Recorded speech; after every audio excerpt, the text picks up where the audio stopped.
سلام تخاتاتلت عود مريحنت كميك أنيهم لو ما عنتي فليز جبرو زقرب زلوا خو بلايف فيسبوك يزخون زلوا بعد بزعبا حدا بلوس مراحي فلي كابز جبرو أرأيو زبلي كهون اتزلومي زلني ملختي إذا أرأي تبل تانا إنجزينيا قال نتك أملا attitude تبل كاليا بتقرينيا خطرجما وينكا ترجما ونكو كسب زحفتنا ترنف في لاخت متصلي كعالتن جن بحافة الشاب بناتي أجلال سانتاي بلو زلك حسب أمته زقات أمو الرعايها أو وساسدها زنبارها زلو كنتات التريون التهبو قبر ملسن الرعايا إلى يقولصو أبتنا إنجليزية مزقب غلط تبو إلولو انتهي لولو attitude زبلك قال manner disposition feeling position with regard to a person or thing tendency or orientation especially of the mind يبل مالتي أبتنا إنجليزية مزقب غلط أبتنا إترينيانا مزقب غلط بفلايكا أبتي مزقب غلط زمناوي مزقب غلط قالات تقرينيا بتكي تسفاين تايلولو أعجاج زبل قال هي والله ختنتنا هلا خاني زنبالة حسب أتنا أقاول بمبالكا ترجمو الله نحجقنا نحسبون بقليل اختر لي أتخيل إذا حسب قالكن إذا أتيت بالقال ناي تقرينيانا الرأيات بالقال كريا وينكا بوم غير خوستات قلن مخاني قلت لكم فوتو قلنا قال حسب مخادي اتي نفع هبوب زنبله صحافي مالس مرو بالزعبه الرأي وينكا اتيتود كمزيل الله الرأي يلو زمسلو ነገር የለን الرأي نزلخ يكونتات تهبو ግብረ መልሲ ከም ድማ ናይ መጻ ህይወት አቅጣጫ ናይ ምቅያር ተኽሎ ኣለዎ ኢሉ ንስኻ አራያኻ ድማ ንስኻ ኢኻ አራያኻ ተዘይ ተቆጻጽርካ አራያኻ ቆጻጽረካ እዩ ምናልባት በትና እንግሊዝኛ ገልጾ ኢለ ይሐስብ ከምዚ ኢሉ there is nothing as powerful as attitude attitude dictates your response to the present and determines the quality of your future you are your attitude and your attitude is you if you don't control your attitude it will control you ስለዚህ አራያኻ ወሳነት አለው አብዝንታይል ወሎ አራያኻስ ክትቆጻጸሮ ትኽእሊኻ እንተራ አንስኻ የተቆጻጸርካ ግን አራያኻ ቆጻጸረካ ኢሉ ማለት ስለዚህ ብዛዕባ ብሉጽ መራሕን ሓስብ ኮለና ቅድሙ ሁሉ ብዛዕባ ርእሱን ብዛዕባ ህይወቱን ብዛዕባ ሓፈሻ ህይወትን ዘለዎ አራያ ወይንካ ጥመታዊ አካይዱ እንተዳ ጥዕና ዘለዎ አዎንታው እንተዳ ኮይኑ ብሉጽ ናይ ምዃን ተኽሎ ኣለዎ ማለት እዩ ማለት ብሉጽ መራሒ ቀፂሉ ከምዚ ኢሉ ኣሎ መጽሓፍ ማለት ማለስ ሞሮ አራያኻ ናትካ ዓለም ይፈጥረልካ ኢሉ ከምኡውን መጻያኻ ይውጥነልካ ወይንካ ይነድፈልካ ናይ ህይወትካ ዓወት ወይንካ ውድቀት በራያኻ ይዝውሰን ኣዚ ብዙሕ ዕድላት ዝጠፉ ተዓቂቦም ዝተርፉ ኢሉ ዝባኸኑ ካብ ካልእ ምክንያታት ንላዕሊ ብሰንኪ አራያ እዮም አራያ ካብ መልክዕ ሓይሊ ስልጣን ካብ ማሕበራዊ ደረጃ ካብ ሃብቲ ንላዕሊ እዩ ንሓደ ድኻ ገይሩ ከንብሮ ይኽእል ጊላ ኮይኑ ናይ ዝተፈላለዩ ጽቡቕ ኣፍ ደገታት ክኸፍተልካ ወይን ክዓጽወልካ ተኽእሎ ኣለዎ ንውበት ጽባቐ ክገብሮ ከምኡውን ዘይምዕሩግ ምዃን ደስ ምባል ይገብሮ ኣብ መንጎ ሓደ ዕውትን ስዑርን ፍልልይ ኣብ ረኣያ ኢሉ መራሒ ካብ ሰዓብቲ ወይንካ ካብ ሰዓቢ ፍሉይ ዝገብሮ ድማ ኣረኣያ ኢሉ ስለዚ እንታይ እዩ ዘሎ ንሓደ ሰብ ፍሉይ ዝገብሮ ብላይካ ኣብ መንጎ ስዕርን ስዑርን ፍልልይ ዘምጽስ ናይ ኣረኣያ ጉዳይ ኢሉ በቲ ናይ እንግሊዝኛ እንተበልኮ ይቐልል እዚ ቁርብ ትርጉም መሰበልኮ ንዓይ ከምቲ ዝግባእ ተተርጎመ ኮይኑ ኣይ ተራእየንን ከምዚ ኢሉ ኣሎ attitude creates your world and designs your destiny it determines your success or failure in any venture in life more opportunities have been lost withheld or forfeited because of attitude than any other cause attitude is more powerful distinction in life than beauty, power, title, or social status. It is more important than wealth, and it can keep one poor. It is a servant that can open the doors of life or close the gates of possibility. It can make beauty ugly and homeliness attractive. The distinction factor between a winner or loser is attitude. The difference between a leader and a follower is attitude. ኢሉ ማለት መሮም ስለዚ ንሓደ መራሒ ፍሉይ ዝገብሮ ወይ ከዓ ብሉጽ ዝገብሮ ካብቶም ሰዓብቲ ስኒ ዘለዎ ኣረኣያ እዩ ዘለዎ ኣመለኻኽታ እዩ ብዙሓት መራሕቲ ኣብ ዓለም ዲ ኣብ ዝኾነ ይኹን ማሕበራዊ ትካል ዲ ጸገም የምፁ እዮም እቲ ዝመፀ ጸገም ዝዛረቡ ዘውሪኻ ብዙሓት እዮም ብሉጽ መራሒ ግን ፍሉይ ዝገብሮ ግና ነቲ ዝመፀ ጸገማት ከም ጽቡቕ ኣጋጣሚታት ወይ ከዓ ዕድላት ገይሩ ብምርኣይ መፍትሒ ዝሓስብ ስለዚ ብሉጽ መራሒ ብዛዕባ ዘሎ ሽግራት ወይ ከዓ ብድሆታት ዘይኮነ ነቶም ሰዓብቲ ዝመልኦም ኪኖት ዘሎ ብድሆታት ወይ ከዓኒ ፈተናታት ድዩ ማሕልኾታት ናይ ህይወት ድዩ ናይ ዝተፈላለዩ ማሕበራዊ ሽግር ድዩ ንዑ ዝኾን መፍትሒ ኣሎ ኢሉ ኣወንታዊ ሓሳብ ኣብ ልዕሊ እቶም ሰዓብቲ ዲ ካልኦት መራሕቲ ክሰርጽ ዝገብር ኣብ መጽሓፍ ቅዱስ ብዛዕባ እዚ ክንሓስብ ከለና ኣብነታውያን ክኾንና ዝኽእል ብዛዕባ ኣረኣያ ክልተ ሰባት ኣለዉ ንሳቶም ከዓ ኢያሱን ካሌብን እዮም ከምቲ ኩላትና ንፈልጦ ኣብ ዘኍልቍ ምዕራፍ 13 14 ኣሎ ሙሴ 12 ልኢኹ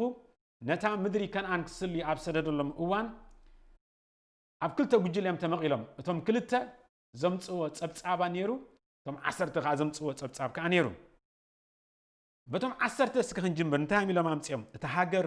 ጽብቕቲ ኢሎም ተሰሚዖም ሕራይ ታው ዝነብር ህዝቢ ግና ሓያል እዩ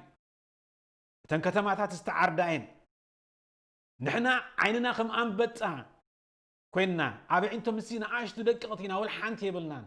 እቶም ሰባት ደቂ ዓናቕ ርኢና ሓያላት እዮም ንጉዓት ሰባት ርኢና ነዋሕቲ ሰባት ርኢና ኣሉታዊ ዝኾነ ኣረኣያ ጸብጻብ እዮም ሒዞምሎም መጺኦም ነቶም ህዝቢ ድማ ዓዊሎም ክበኺን ክጭድሩን ሙሉእ ለይቲ ድማ ከልቅሱን ሓዲሮም ይብለና ህዝቢ ከዓ ግብረ መልሱ ከዓ ኣሉታዊ ዝኾነ ኣረኣያ ከዓ ኣምጽኡ ንሕናን ደቅናን ክንማርኽ ዲኹም ኣውፂኹምና ኢሎም ኣጉሮም ሪሞም ዕምም ኢሎም ኣብዚ ግና እንተራሪእና ግን ካብኡ ሓሊፎም ሓለቓ ሸሞምስ ናብ ግብፂ ክምለሱ ፈቲኖም ምክንያቱ እቶም 10 ዘምጽሎም ጸብጻብ ኣረኣያ ናይቲ ህዝቢ ከም ዝወድቕ ገይርዎ ናይ ተስፋ ምድሪ ክንወርስ ኢና ኢሉ ዝተበገሰ ህዝብስ ናብ ብኽያት ናብ ምጉርምራም ከም ዝወሰድዎ ንርኢ ማለት እዩ ስለዚ እቶም ክልተ ግና ዝሃብዎ መልሲ እንተራሪእና ግን ፍልይ ዝበለ እዩ ውሕድን ጽፉፍን ዝኾነ እዮም ተዛሪቦም ቅድሚ ኩሉ በዓል ሙሴ ኣሮን ኣብ ቅድሚ ኣምላኽ ከም ተደፍኡ ንርኢ ካሌብን ኢያሱን ዝሃብዎ መልሲ ግና እንታይ ነይሩ እታ ክንስልያ ዝሓለፍና ምድሪ ኣዝያ ጽብቕቲ እያ ነቲ ህዝቢ ኣብ ቅድሚ ሙሴ እንታይ ገይሮሞ ኣሃዲዮሞ ንኺድ ንኽእል ኢና ንደይብ ንውረሳ ዝብል ኣረኣያ ኣርእዮም ዳሕራይ ገልጽዎ ከለዉ ድማ እንታይ ኢሎም መስለኩም ነቶም ዓበይቲ ዓናቂኦም ደቂ ዓናቂኦም ነዋሕቲ እዮም ከምዚ ኢሎም እቶም 10 ዘምጽዎ ፍርሂ ዘልግስ ግና እንታይ ኢሎም ንሳቶም እንጌራና እዮም እቶም ዓበይቲ ማለት እዮም ንስኻትኩም ነቶም ሰባት ኣይትፍርህዎም ኣምላኽ ምሳና እዩ ብዝብል ጽቡቕ ዝኾነ መንፈስ ዳሕራይ ክዛረብ ከሎ ብዛዕባ እዚኦም ካልእ መንፈስ ነይርዎ ኢሉ ካሌብ ገልጹ ከሎ ካልእ መንፈስ ብሉጽ መንፈስ ነይርዎም ይብል ስለዚ ንኺድ ንውረሳ ዝብል ኣረኣያ የምርዮም ስለዚ እንታይ ኢና ዘለና እዚ ኩሉ ፍልሊ ኣብ ኣረኣያ እዩ ኩላቶም ዝተላእኽልዎን ዝረኣይዎን ምድሪ ሓንቲ እያ ነይራ እቶም ካልኦት ብዙሕ ኣሉታዊ ዝኾነ ነገራት እዮም ኣምጽኦም እቶም ካልኦት ከዓኒ ካልእ ዝበለጸ ኣወንታዊ ዝኾነ ጸብጻብ ሒዞም እዮም መጽኦም ካብቲ ዘገርም ኣብ ዓለምና ኣብዚ እዋን እዚ እንተጽቡቕ እንተ ሕማቕ ብመራሕቲ ዝግበር ዘጋጥሙ ዝተፈላለዩ ብድሆታት ለውጥታት እንተ ንጽቡቕ እንተ ንሕማቕ ብመራሕቲ እዩ እቲ ዝመጽእ መፍትሕታት ወይ ከዓ ሶሉሽንስ ንብሎም ከዓኒ ዝመጽእ ከዓ በቶም መራሕቲ እዩ ስለዚ ብሉጻት መራሕቲ ዘሎ ኩነታት ዘሎ ብድሆታት ዘሎ ጸገማት ኪኑ ሓሊፎምሲ ኣብቲ ህዝቢ ማለት ኣብቶም ንሶም ዝስዕቦ ሰዓብቲ ዲ ኣብ ካልኦት መራሕቲ ዲ ኣወንታዊ ዝኾነ ፅልዋ ማለት ፖዘቲቭ ዝኾነ ኢንፍሉንስ ዘቐምጡ ብምንታይ እንተራእልና ብዘለዎም ኣረኣያ ወይ ከዓ ጠመተ ኣብዛ ዓዲ ከም ዝብል ብሂል ኣሎ ነገራት ከም ዘለዎ ዘይኮነስ ከም ዘለና ኢና ንጥምት It has been said we see things as we are not as they are ነገራት ዝጥመት ሲ ከምቲ ዘለዎ ዘይኮነስ ከምቲ ንስኻ ዘለኻ እዩ ስለዚ ሓደ ሰብ ዝሪኦሉ መንፅር ኣለዎ ሽግር ከጋጥም ከሎ ዲ ብዶ ከጋጥም ከሎ ዲ ፀገም ከጋጥም ከሎ ዲ እቲ ናቱ ኣረኣያ ወሳኒ እዩ ንገሊኡ ሕምኩሽ ኢሉ ክሰብሮ ከሎ ክሕምሽሾ ከሎ ንገሊኡ ግን ሓፍ ዘብሎ ክኾን ይኽእል እዩ ኣብ ምንታይ ፍልል እንተራእልና ኣብ ኣረኣያ ወይ ከዓ ኣብ ጣዕምታ ወይ ከዓ ኣብ ወሳስዳ እዩ ስለዚ ብሉፅ መራሒ ፍሉይ ዝገብሮ ደጊምና ንብ ዘለና እንታይ እዩ ኣረኣዩ እዩ ኪኖት ዘሎ ፀገም ኪኖ ዘሎ ሽግር ኪኖ ዘሎ ብድሆታት እዚ መፍትሒ ኣሎ እዩ ዝብል ስለዚ ኩሉ ግዜ ብሉፅ መራሒ ፀገማት ክርኡ ከሎስ ተም ፀገማት ዓብዮም ዘይኮኑ ዝረኣይዎስ ከምቶም ፀገማት ብዛዓብሉ መጠን ንሱ ምስቶም ፀገማት ዓብይ ክዕብልሎም እዩ ዝፍትን ነቶም ሰዓብትኻ ከምዚ ገይሩ የሰልጥኖም የዕጥቆም የርእዮም ማለት እዩ ስለዚ ትዝዓበየ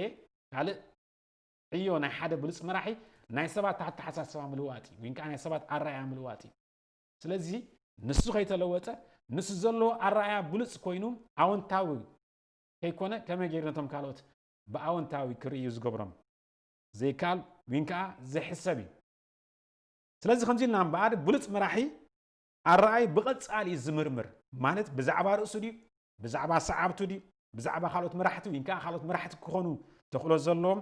ብዛዕባ ሓፈሻዊ ናይ ህይወት ብዛዕባ ዘሎ ኩነታት ብድሆታት ብዛዕባ ሓድጎ ዘሎ ውርሻ ወይ ከዓ ልግሲ ከይተረፈ ኣወንታዊ ነገር ብምሕሳብ ኣረኣዩ ዝገብር እዩ ኣወንታዊ ነገር ብምሕሳብ ኣረኣዩ ካብ ኩሎም ካልኦት መራሕቲ ብሉፅ ኮይኑ ክወፅእ ዝገብሮ እዩ ስለዚ ብሉፅ መራሒ ክትከውን እንተዳ ደሊ ኮንካ ተቐዳማይ ክትገብራ ዘለካ ኣነ ዝበፅሐ እኳ ዝተረዳእ እኳ እንታይ እዩ ኪነቲ ኩነታት ዘሎ ክነቱ ዝጥምቶ ብዓይንኻ ትሪኦ ነገር በዝንኻ እትሰምዖ ነገር ዘጋጥመካ ነገር ሓሊፍካ ብመንፈስ ቀጥ ምባል ወይ ከዓ ዶ ምባል እዚ ክብል ከለኹ ግና ኣወንታዊ ኣረኣያ ዘሎ ክብል ከለኹ ግና ንሓደ ሓቅነት ዘለዎ ወይ ከዓ ክውንነት ዘለዎ ሪያሊቲ ዘሎ ምኽሓድ ማለት ኣይኮነን ግን እንታይ ዳ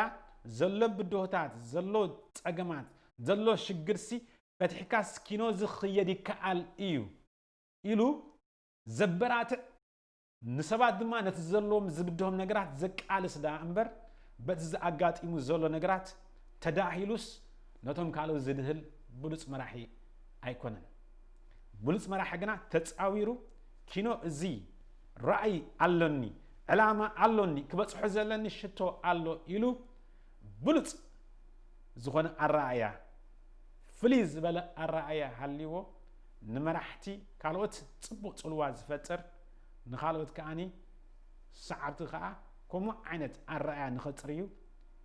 ዘበራትዕ ዘለዓዕል ዘንቀሳቕስ ብሉፅ መራሒ እዩ ዝብል እዩ እቲ ናይ ሎም መዓንቲ መልእኽተይ እዚ ናይ ሎም መዓንቲ ዘለኒ መልእኽቲ ኣብቲ ትቕፅል ዓውዲ መሪሕነት ክሳዕ ንራኸብ የቕኒየለይ ሓወኹም ኣስመሮም እየ